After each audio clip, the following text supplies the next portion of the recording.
welcome to Earth to the Other Side. My name is John, and I have with me tonight the honor of interviewing Mr. Kenneth McDonald. Welcome to the program. Welcome to the show. Thank you very much. Thank you very much. My pleasure. It's really good to have you, Kenneth, and you have quite a story to tell, quite an experience to share. So I'm just going to get to it. I'm going to put you, the floor is yours, basically. Okay. All right. Not a problem. Um, my name is Kenneth McDonald, and I'll give you just a real quick background. So, at the age of 18 in 1996, I committed a crime in Reno, Nevada, and I was sentenced to 70 years. And so in 1996, I went to prison. While in prison, I decided to not do the right things and get into gang life and running and gunning and just doing all the wrong things. And after about 25 years, the whole state was on lockdown because of COVID. And I was living with a man named James Matt Lean. He's still in there. And we were in a cell and we just moved in, so we were cleaning it up. And because, believe me, prison cells are quite the nasty thing. And he was in front of the door with his back to it, and he was spinning up a clothesline. So he was kind of facing the wall on this side, and the door was behind him. You know, a few minutes went by, and then I seen something.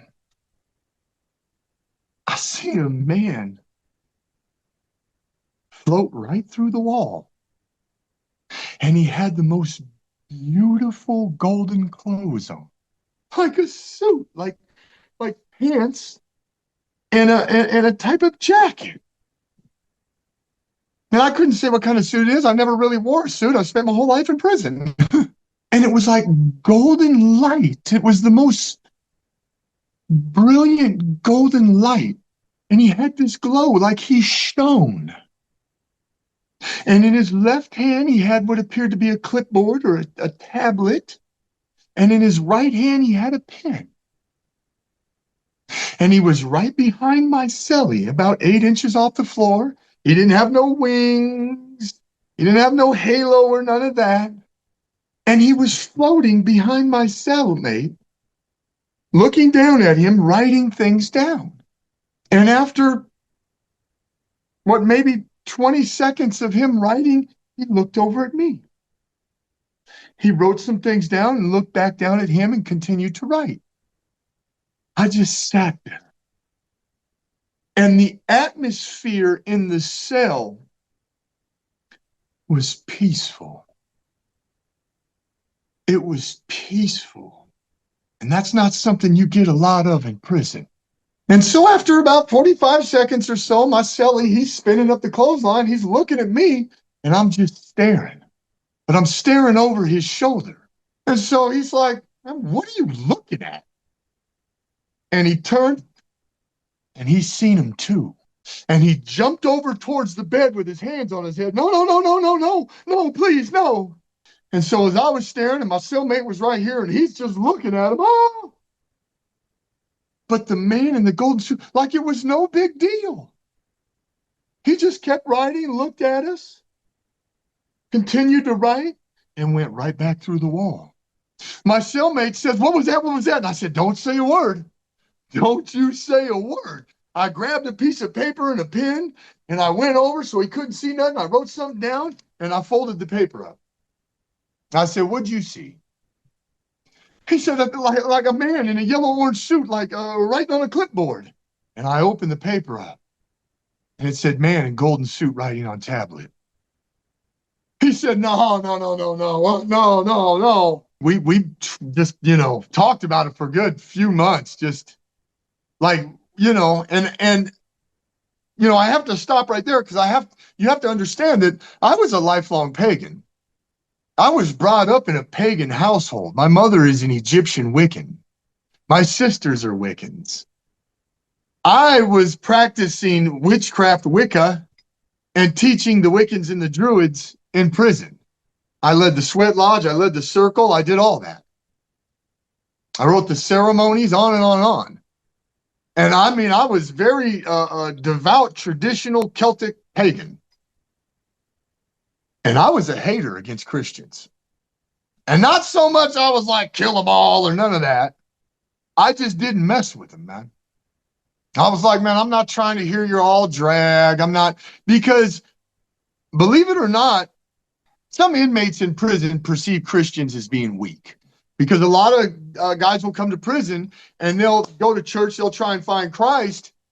And a lot of guys, you know, in the gang world or so on, man, and not all, but a lot, will be like, oh man, he's just, you know, mean, that's weak, that's soft, he's sorry, you know. So I didn't really think of it as an angel or anything. I just thought it was a spirit that came to visit us. And so we tripped on it for a few months. And I still talk to his mom about once a month. And she's a church going lady. But he told her all about it, you know what I mean? And so after 3 months, we were transferred to Southern Desert Correctional Center. And that's down south in Nevada, right outside Vegas. And I was in Unit 3, A25, A Wing, Cell 25. Now, the day that we seen the man in the golden suit was December 20th, 2020. So now it's 2021, and I just kind of went back to doing what I used to do. You know, running and gunning and smoking and drinking and, you know, looking at porn and, you know, the gang life and what I've just been doing. And so on December 20th, 2021, I'm living with the same man, James Matleen. He's on the top rack, I'm on the bottom. And I was doing a birthday card for my girl, because her birthday's actually on Christmas too. So, you know, we're having a, you know, man, he's up there watching TV. And I felt odd. And I can't describe it. I just felt odd, weird. So I got up, got my cup, went over to the sink, filled it up with water. Looked over at him. I took a drink of water, went and sat back down on my bed and dropped dead. It didn't hurt. I didn't feel no pain. There was no numbness. There was no shortness of breath. None of the things, symptoms that you would think. I went into full cardiac arrest. Now, I can't tell you how long it was before he looked down and seen me. Now, our side of the tier was on lockdown because of COVID. So they were doing split tier. His side was out, or the other side was out, excuse me. And I just slumped over dead. Now, he got down once he seen me, and his parents are actually in the medical field. So thankfully, thank God, he knew CPR. And he started CPR for the first, approximately 7 minutes or so, kicking the door, screaming, trying to get the attention of the COs. And finally, they came in.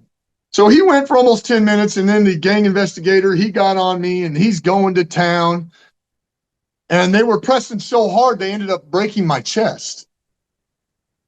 And the CO told me all about it. He says, man, your chest went flat, your stomach got big. Whoa, we jumped off you.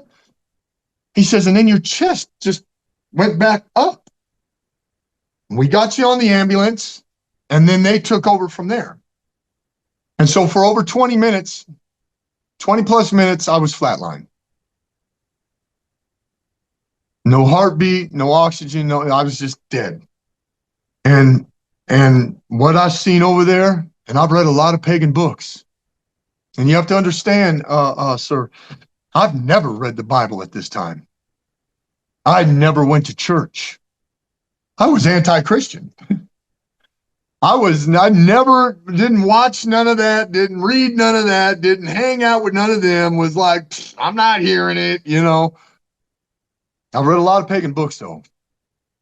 And not one thing in any of those books I read was waiting for me on the other side. And man, so the first thing that I seen over there is I was in a valley. And it was like a scrubland, like a desert scrubland. And I felt that I was up off the ground a few feet in the air, and I was just hanging. There's no signs, there's no roads, there's no buildings, there's no cars, there's nothing man-made. You won't see nothing man-made there. Not nothing. But as I looked, I could see off in the distance there was a man. There was a man, maybe less than a quarter mile, and he was just staring at me. But I could feel how he was staring at me.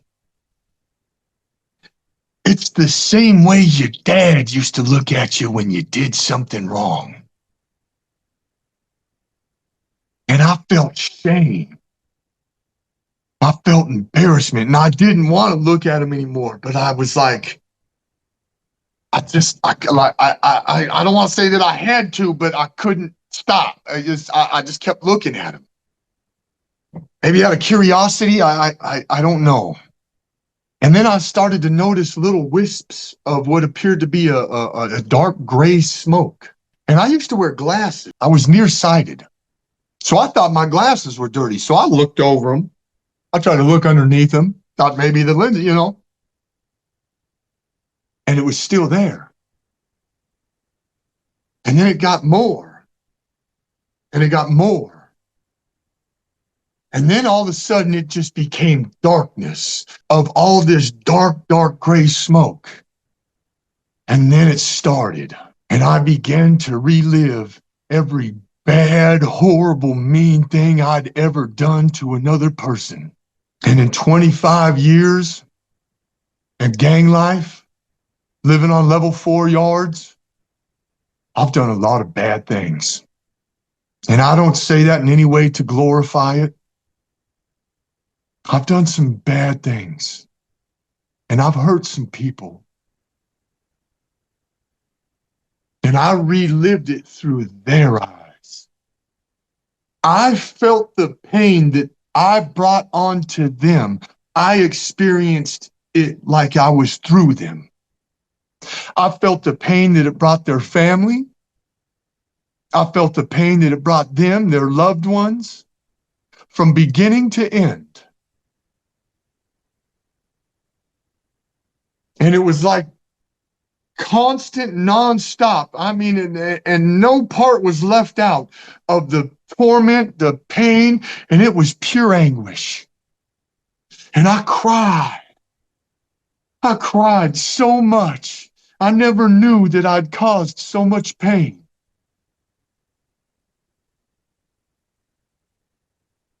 And my mouth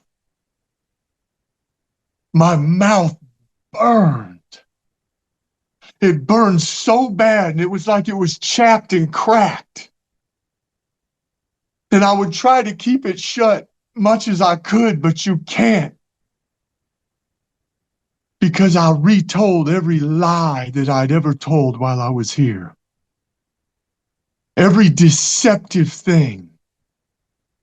Every mean, foul thing that I said to another that made them hurt inside, I said it again. And I experienced what I said. And it was horrible. And instead of a tongue, it was like I had a coal in my mouth. It burned so bad, like there's fire in your mouth.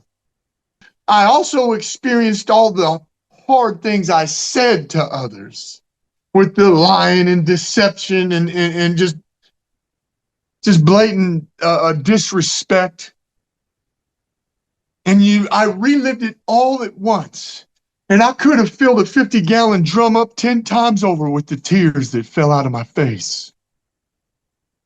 And it hurt so bad, and it seemed like it went on forever. And yet at the same time that you are living out your own torment that you cause to others while we're here on earth, it's like you're in darkness and you can't feel nothing. There's nothing to lean on. There's nothing to hold on to. And you're all alone in your own pain. God, it's horrible. There's nothing in this world, on this world, or any other world that will ever compare to the torment, pain, anguish that awaits one in judgment. And that's what that was. It was judgment. And at the time, I used to be a pagan. I thought I was going to go and there'd be a great hall. We'd be drinking and eating and celebrating. No, no, no, no. Man, the old saying that we are our own worst enemy, good God, that's so true. It's so brutal. And what seemed like went on for just an eternity, and it's pure torment. There was a question posed to me. Do you want to live or die? I've never taken any self-help programs in prison. Commitment to change, victim empathy. None. I mean, my program was getting in trouble. So I didn't think that I would ever be released from prison. I thought I would just spend the rest of my days living in a damp, dark, nasty cell, hurting others. And I said I wanted to live, even if it meant to spend the rest of my life in that nasty cell. I didn't want one more second in that pain. And the pain isn't physical. That would be a relief. It's so much more deeper than that. And I said I wanted to live. And all of a sudden, that gray smoke began to lessen just a bit, just the smallest bit. And my tears of pain, of hurt, became tears of gratitude. Because for the first time in my life, I knew what it was like to be grateful. I thought I knew what it was like to be grateful in the past. I thought I knew what it was like to be grateful.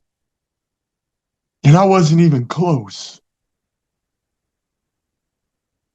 Just that small decrease of that pain, the torment, the smoke, turned my tears of pain into tears of gratitude.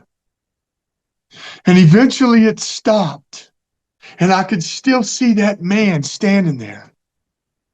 And it appeared that he was just wearing regular clothes. Now, after reading the Bible, is that the rich man and Lazarus? Amen. Is that Father Abraham on the other side looking at me with that look of disappointment? Because I've never read or heard or seen anything in my life since then that has ever come closer to that experience. And remember, I've never read the Bible prior to this.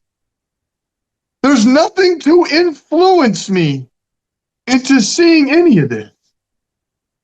And I promise you and all your viewers, you're all going to remember this. You're going to remember this conversation.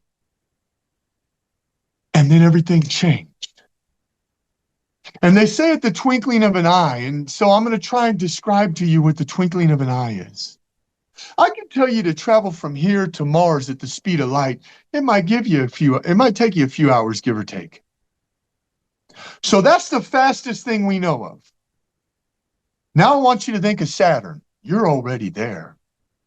The reason why you're already there is because you're traveled at the speed of thought. That's the twinkling of an eye. And that's how fast I was in another place. And it's beautiful. It's so beautiful. There is such an atmosphere of peace, love, and joy that can never be attained or felt while we're here. It's amazing in every aspect. And to the right of me, there was two what seemed to be beings, the arms, chest, head. But it was like if I could take light out of a light bulb and hold it right here, it'd be like fuzzy. And they had the most beautiful amber glow about them. There was two right here, and there was three to the left of me. and they were all facing forward. And I never tried feeling my teeth, and I was like, nothing was hard. I looked at my arms and I fell right to my knees, and I turned to my left and I begged to stay. I never knew such beauty could exist. And as I turned my head up to try and talk to the being to the left of me, and I don't know if they were angels, I don't know if they were spirits, I know that I looked like them, that we were like light, like energy. And as I went to say, please let me stay, it was like melody came out of my mouth. And you could almost see it. And so the being to the left of me turned and looked down, and he had just such perfect love, peace, and joy on his face. And he looked down, he didn't say nothing. And he just went back to looking forward. So I stood up and I looked forward. And God's glory is just washing upon everything. And I noticed something. There's no shadows. There's no shadows, yet there's light everywhere. There's no sun, there's no moon, yet there's light. So I looked up to the sky. And here's what's amazing, is it was the same color as the man's clothes that came through the wall. It was golden, shimmering light. It was beautiful. There's a melody being played there. And if you stop and listen, you can hear like a melody. And it's so beautiful. And for all the people out there listening that are involved in music, you will hear the most beautiful rhythm figure. Yet each one is better than the last, and you'll never hear the same one twice. And it's amazing. It's like chimes that are on a synthesizer or something of the like. And you can hear like slight, almost singing hymns. And it's so comforting. It's so beautiful that you could spend an eternity just lost in that. And while I was there, I started looking forward, and it's God's glory, I promise. And communication is like pictures and thought combined together. And it's instant. And I was told about the heart. I was told about the blessings. I was told about the judgment that I went through, how that's because I lived the life of just sinning, putting those sins on my heart. And all the things that I'm about to tell you were explained to me there. And so isn't it crazy that we think, well, I'm going to hurt you back so that you know how you made me feel so that you'll never do it again because I love you? Doesn't that sound nuts? So good to us. Why is it so important to keep the heart clean? Well, I mean, when think of what the master said, blessed are the pure in heart, for they shall see God. Well, you won't have to go to judgment. When I went to judgment, it was also like a cleansing. It was like the bad things were taken off of my heart. You will never, in heaven, you will never be like, well, man, that guy hurt me. I hope he got his. You'll never think that. You'll never think, I told you I was right. Told you guys were wrong. You'll never think that. Not one time will any of those things come to your mind. If you have a loved one that is passed on and they had the Lord in their life, you'll never think, will I see my great-grandmother here? That will never come to your mind because you will know, just like you know the sun's out right now, but you're indoors, that they are in perfect love, peace, and joy, just like you are. And if you want to see them, you can. But you'll know without a doubt that they're there and they're okay. Sir, after I got out of the hospital, I didn't wear glasses anymore after about 45 days, but we'll get to that. So you emanate light. Light comes off you, right? Boom, you got all this light and you're living in light. You're living in the spirit, you're walking in the spirit. But when you put sin on your heart, you slowly but surely begin to decrease that light. Imagine a lighthouse that's showing light for the ships, and then you and I slowly begin to put post-it notes on the windows. And those are the sins of life, the hurts. One post-it note might not seem like anything, and the boat can still see it without a problem. But after years of you and I putting post-it notes, eventually we're going to cover the light. And that's what we do to our hearts. And so now the great question is asked, and the master asked this. This is so crazy. If your heart is like a lighthouse, there's a candle burning bright in it. Think of sin being the basket. Who puts a basket over a candle? Nobody. That's silly. Yet we do that. Isn't that crazy? So when your heart's clean, let's get back to that. When your heart is clean, your spirit is awake. Now, we're told in the Bible that the Father pours blessings down on us day and night. They'll never stop. Why? Because he is eternal. How do you capture those blessings? Do you get a cup? You go outside, try and fill it up? No. A bucket? Maybe you get in your truck and you got a truck and you drive around town. No. Why? Why is this? You can't do that. I'm going to tell you why. Because this is of the flesh. This is of the material world. And the way to receive the blessings of the Father, which are spiritual in nature, because why? God is a spirit. So you must have the proper vessel in which to receive the blessings of God. And the proper vessel is your spirit. Your spirit is a vessel in which to receive the blessings of the Father that rain down upon us day and night.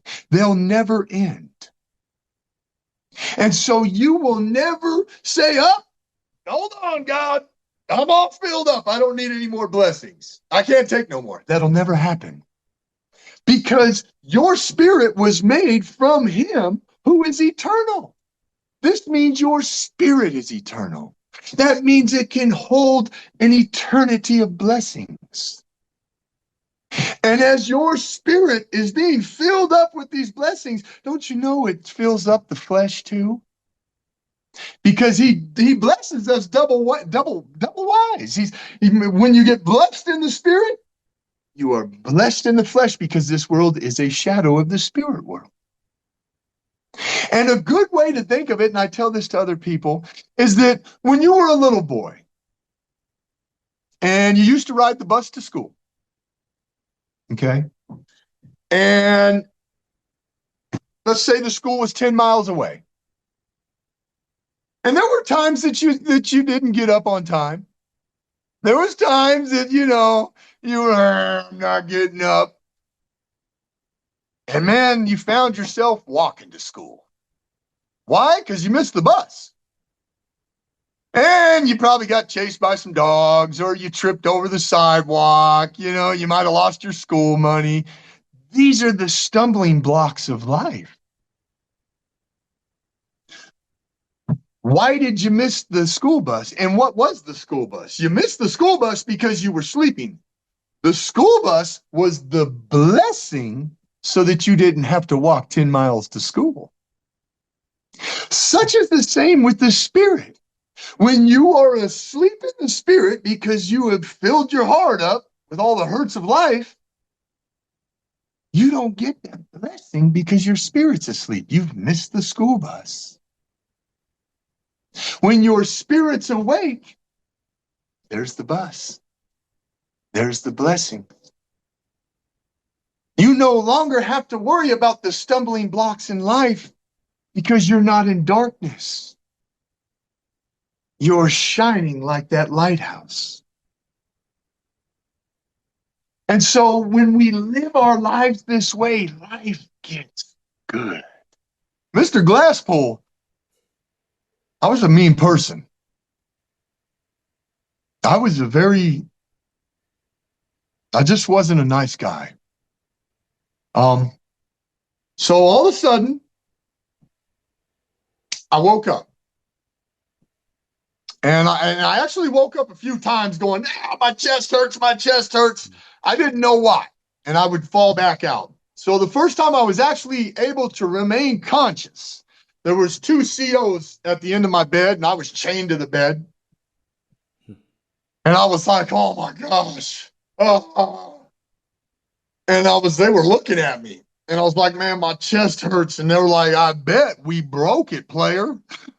Like, what? What?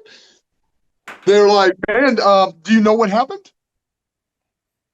And I was crying. And they're looking at me because all I could really think about was this. I know it now that it's judgment, but at the time I woke up and I was like, oh my God, on one hand, it's all bad. And that's what stuck out the most to me. I mean, yeah, there was a good part, but I was like, ah. And I was just, man, there was so much going on. And they're like, man, do you know what happened to you? I was like, no. And they were like, man, listen, you've been dead for over 20 minutes. The whole yard watched them drag me out of, they dragged me out of the unit dead. Um, so I was like, wow, you know what? He's like, yeah, it's all bad. Well, then the other guard, he's like, man, listen, was there something over there? And I was just cried. I cried. I said, it's all bad, man. And they were like, what? I was like, it's all bad. I didn't even really tell them about the other part. I was so caught up in, the smoke and the torment and bam, I went out. Um, After a couple days, uh, doctors, nurses came in to see me and they're like, all right, so what's going on? I said, well, what do you mean? They said, listen, man, you should be brain dead. We don't even know how you're talking. You were flatlined for over 20 minutes. You shouldn't even be able to talk. They got me up and I was able to walk. They're like, there's this, man, what's going on? We have your talk screen right here. There's nothing in there to kill you, to put you into cardiac arrest. There's nothing there to kill you. We tell you've been smoking a little weed, a little drinking, a little, but there's nothing so crazy in there that it's just to smoke you. I said, I don't know. I couldn't stop thinking about what I'd seen. I don't know. And now at the time, I'm really not putting the two and two together of seeing the man come through the wall and then a year later to the day, to the hour dropping dead. It's really not coming together yet. I'm a mess. And they're like, this doesn't make sense to us. You shouldn't be talking. You shouldn't be walking. There's no reason for it, but it's, what are you doing in there? I don't know. They said, well, listen, so we're sending you back to prison. That's just crazy. You're lucky. You are so lucky. People spend months in here after that. So I eventually get back to the yard, and I must have shook 300 or 400 hands of people. Right when they seen it, they said, "Man, I seen you getting rolled out there. I prayed for you." And so many people. And here's the wild thing. Here is the most such a beautiful thing is, them 300-400 people that I shook their hands and they said they prayed for me were Christians. And I probably shook less than 10 hands of people that were pagans that said that they prayed for me. So I get back to the yard, and the first thing I'm doing is I'm telling everybody what I seen. And sir, it was about 25 years I had in at the time, and I was pretty high up there in our little social ranking. I was pretty high up there. And I told everybody. I said, listen, man, this is what's there. This is what's waiting. This is what's going on. And while I was doing that, I was also having just these experiences. I cried. And I mean, I cried for about 6 months, 4 or 5 days a week, because I would cry over the way we were treating each other.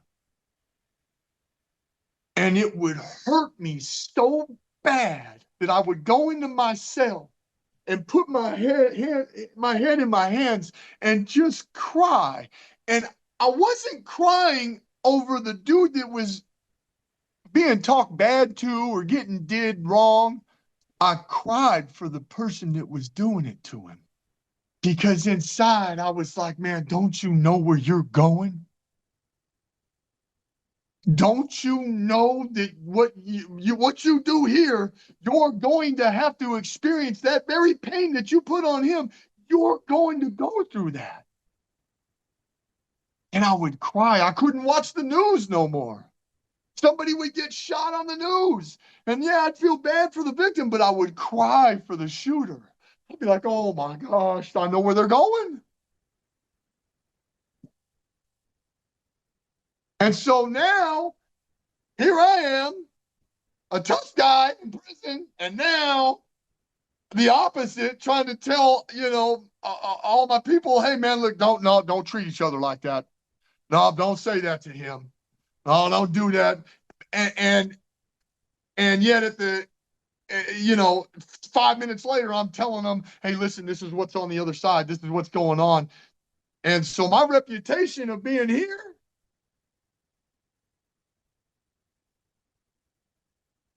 had vanished. And I used to be the groundskeeper. My job, which I still had when I got back from the hospital, is I was the groundskeeper for the Wiccans. So I took care of the land, made sure, that everything was good. Well, I just quit going out there. I went out there one time when I came back from the hospital and just felt like dirt. It had no spiritual significance to me anymore. So I just quit going to work. Well, my boss was the chaplain. And, and he's a Christian. And, we weren't really seeing eye to eye because I'm a pagan and so on. And,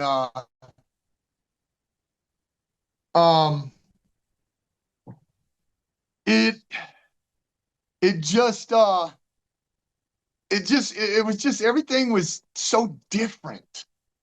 And so he called me to the chapel. He's like, hey. And so I go in there and he's like, what's up, man? You ain't been in to sign for your days. You haven't been going to work. Like there's trash and stuff out there and the bushes are growing wild. I said, well, man, what do you want me to do? You want me to go out there and clean up? I'll do that. I got you. He's like, you haven't come in to ask for any ceremony days or anything. Like, what's going on?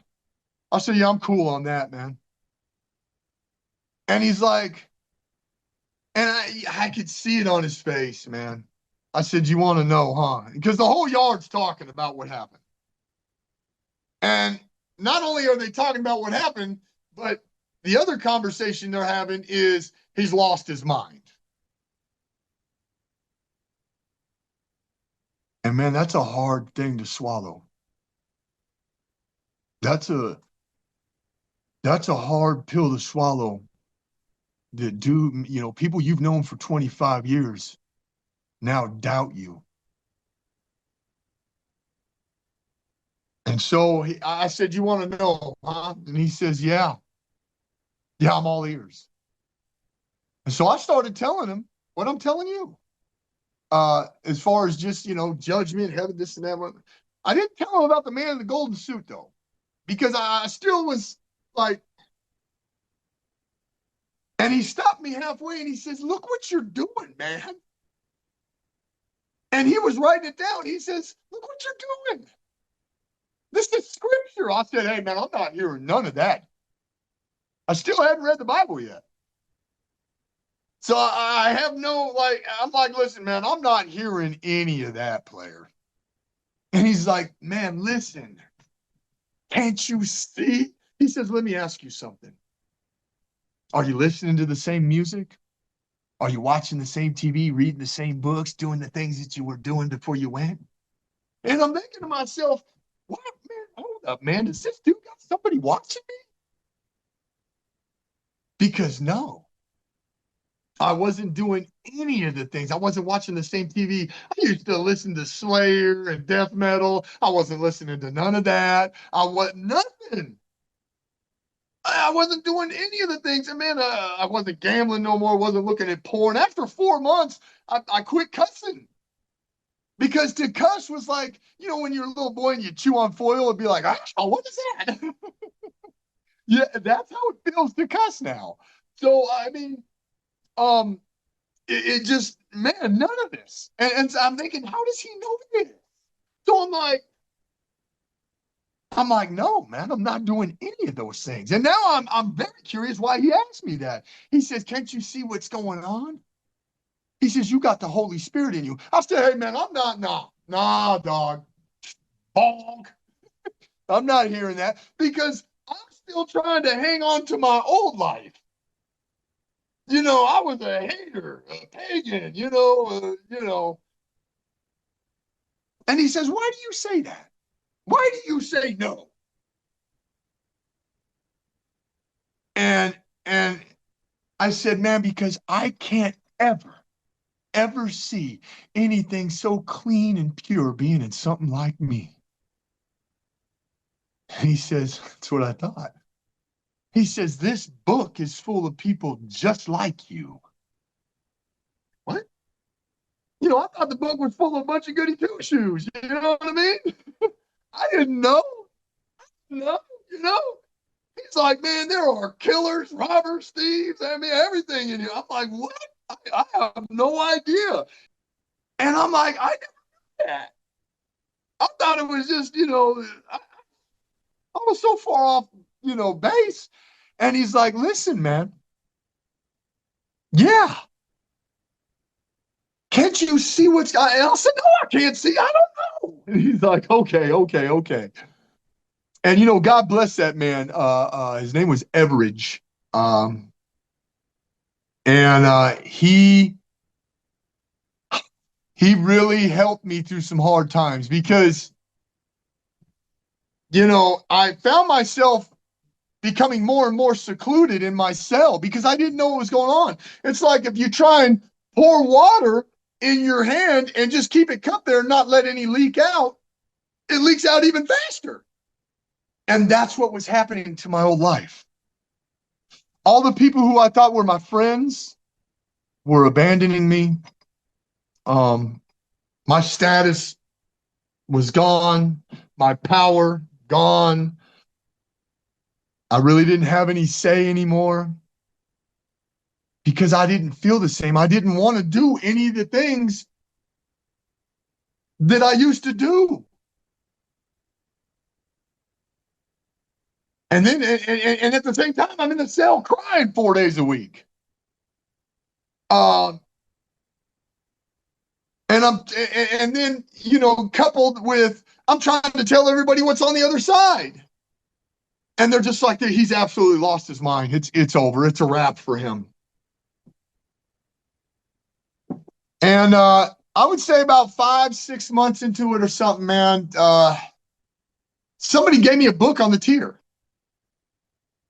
And it was by Michael Newton, A Journey of Souls. And I just kind of threw it myself, like a bunch of new age propaganda. I'm not hearing that. You know what I mean? Well, on lockdown one day, I just see this. And there's a part in that book where one of the participants sees the smoke coming off their body. And I said, oh my God, to realize you're not insane, you're not. But to find someone that says, hey, I know what it's like, or hey, yeah, here too, was liberating in a sense. As soon as the tier opened, I ran over to my neighbor's house who we used to be friends. We're not no more. And I showed him. He seen me get the book on the tier. I said, see, I told you, look, somebody else. And now all of a sudden, about half the people who kind of abandoned me were like, whoa, hold up. Wait a minute. We seen him get the book on the tier. We know that he just read that. And it says that somebody else has seen this too. Man, let's put a little thought into this. But it was hard for them to sympathize with me against the other half who were like, man, screw that dude. He lost it. We're not hearing nothing he said. Listen, prison's a hard place to be. And so they didn't want to be ostracized like I was. So they went with the crowd. And I'm not mad at them. I have no, I'm just, I have no anger towards them. I understand. And it's, and it's frustrating a bit, but I have no ill will towards them. So anyways, things continue to escalate. And the whole time, and like the chaplain asked me, he says, what is this? What's your part in it? Who are you? I said, I'm nobody. I'm Johnny Sport Coat. That's who I am. I'm a nobody, man. Because on one hand, I want to get back to my old life. And the more I try to do it, the more it sucks. And so I'm like finding myself not doing that anymore. And I'm like, man, I'm nobody. I'm nobody. He's like, that's not what I'm asking you. What do you feel like you got to do? I said, I got to get on top of a mountain and say it to the world. He said, that's what I thought. And so, and I continued to do it. No matter how much they hated on me, no matter how many people turned their back, I just kept. And what's wild is a lot of people would be like, man, they want to hear it, but at the same time, they don't want to. They don't want to hear it, and it's hard to explain because to really say I believe you, and man, I'm going to change my ways, means that they're going to be ostracized too. And it's all about in prison, it's all about image, it's all about the flesh, it's all ego, it's all pride, and I'm not saying everybody in there is a bad person. Not at all. So things escalated and got pretty bad for me. And it got to the point that I was actually surrounded by 20 inmates with knives. And they surrounded me. And the older one got in front of me and he was like, listen, you crazy MFer. You ain't scared of all these cats with these knives up around you? And I looked at him. I said, listen, man, every day one of you guys come and ask me about what I seen. And you guys all watched them drag me out of here dead. Now you want to know but now you come and ask me, what's up. And you ask me if I'm scared. And I have no fear. When I came back, I realized something. All my fears were gone. All my fears, and I had some fears. They were gone. It's like, and our fears are a prison in themselves. Our fears imprison us. And to be released from those fears is freedom. And I said, I have no fear. And they all jumped on me and stabbed me all in my neck and down my back, broke my face all up, sent me to the hospital. Broke all this, fractured my eye sockets, broke my nose all up. Had to see the plastic surgeon a couple times to get everything straightened up in there and this and that. And I tried to hate him. I tried. I tried to get that hate back and let it fuel me. And as soon as it was there, it's like it was just cast out of my heart. It was just, no matter how much I tried to put it in there and just heap coals of hate, it just leave my heart. And so I'm not mad at him. I'm not mad at him. I don't wish any ill will towards him. I man, I hope they find Christ just like I did, man. And then so they can avoid the judgment. I don't, because I don't want even the people that tried to kill me. I don't want nobody, not near one person, to go through that judgment because it is horrible. And so after some few months, they sent me to the hospital. I came back, and after some time, they took me off that yard and sent me to what is called a softer yard. And after 25, after some time, I've met a lot of people in prison. So it'd been a couple years and this and that, but so I was there, and sure enough, as soon as I got there, I started telling everybody what I seen. Because if one person, just one person, adheres or listens and takes that in and turns their life, or it's worth it all. It's worth that prison career. It's worth being ostracized. It's worth being stabbed. It's worth being sent to the hospital. It's worth all that. Because then they don't have to go to judgment. So I get there after 3 months. I'm telling everybody about it. And next thing you know, I found myself in the chapel preaching the gospel every Monday afternoon at non-denominational Christian services. And it's like it's all right here. It's like I would get up there and I just couldn't stay behind the pulpit. I couldn't. I don't. Listen, man, and I just, man, you guys, and he took the chains off my soul, my mind. He freed me from the hurts of the flesh, woke my spirit up, gave me a new heart, a new spirit, and truly he is the God of resurrection, because I was dead 20 minutes and he brought me back. And didn't just bring me back, but brought me back talking and walking. And so all about a year or so, man, after I went to that new prison, I went to the parole board. And remember, I'd taken no programs, no constructive programming. And they gave me a parole. And they allowed me to parole out of state to my lady's house. And that's to parole out of state to a non-family member is unheard of. So they let me parole out of state to a non-family member, to my lady. And that's where I'm at right now. And just the Lord has blessed me in so many ways. And so now that's what I do. I preach the gospel, mostly on TikTok, because it's just so easy to use. Look at now.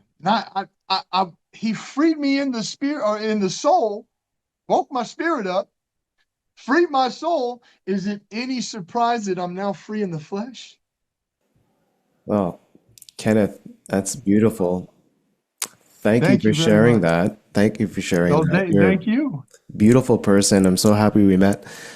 Look, I think, you and I, it's funny, like we speak the same language, we just use different terminology. Sure. And, I grew up Christian and Okay. but I don't consider myself Christian now. Okay. I feel as though you and I know the same things, we just sort of speak about it differently. Okay. Like you say you found Christ, I believe it and I respect that. I Yeah. feel you found love, and I think a lot of people would say it's Mm. pretty much the same thing anyways, you know? But All right. finding love in the capacity in which you found it is profound, and that's an awakening. That's what I call an awakening. You call finding Christ. Amen. I think it's the same thing. I respect Amen. both. I Amen. just think the way you told it is almost identical to at least three quarters of the other 200 and something NDEers, near-death experiencers that I've interviewed. Okay. it's the same, but it's just they just tell it in a non-biblical sense, you know, like the Right. two ways of telling this, you can parallel them easily. I just Right. love them both, and I thank Right. you for sharing it, and I really respect you, and Thank you what very you've much. I'm accomplished so is grateful to incredible. have had this opportunity. Same here, same here. And like, there's so much we can talk about, you know, like, and then you mentioned Right. the cleansing. That's immediately what I thought. You know, you talk Right. about judgment. Do I not think there's judgment? I do. I just believe that it's us that are judging ourselves, and you say that, you know, maybe it's a form of God judging you. Well, in the way, it's the same thing. What I'm saying, because I believe that we're all fragments of God. I think we're all pieces of that source, God. You know, and I feel like the way you told your experience, I feel like you feel the same way. It's just, you know, you tell it differently, and I love it. Okay. I love it. I think it's great. And I think like what you've accomplished is just like, whew, it's mind blowing. It's mind blowing that you survived. And I don't know prison life. I only know what I see on TV. You know what I'm saying? Right. But I can imagine how much worse it is in real life in prison, and the fact that you survived that. You know, you survived the near death, but you almost, you know, you survived that stabbing episode. I mean, that's, you could have easily died there too. You know, Amen. you obviously have, you know, a job to do, and it sounds like you're doing it. Thank you very It's got to be much. done here, right? James really didn't tell anybody except his mom, and he kept it to himself. He didn't tell anybody about the golden suit, and he's a close friend of mine. I went into cardiac arrest uh, uh, to the year, to the day, to the hour, 1 year later from seeing the man in the golden suit. But the sky in heaven is the very same color that his clothes were. So that's what makes me lean more towards him being an angel. Kenneth, thank you so much for being on the show and for sharing your experience. And I wish you nothing but the best in the rest of your Absolutely. journey. It was an honor to be on your show. I'm so Thank you. grateful. Same And here. listen, God bless you. Thank you so much, man. God bless.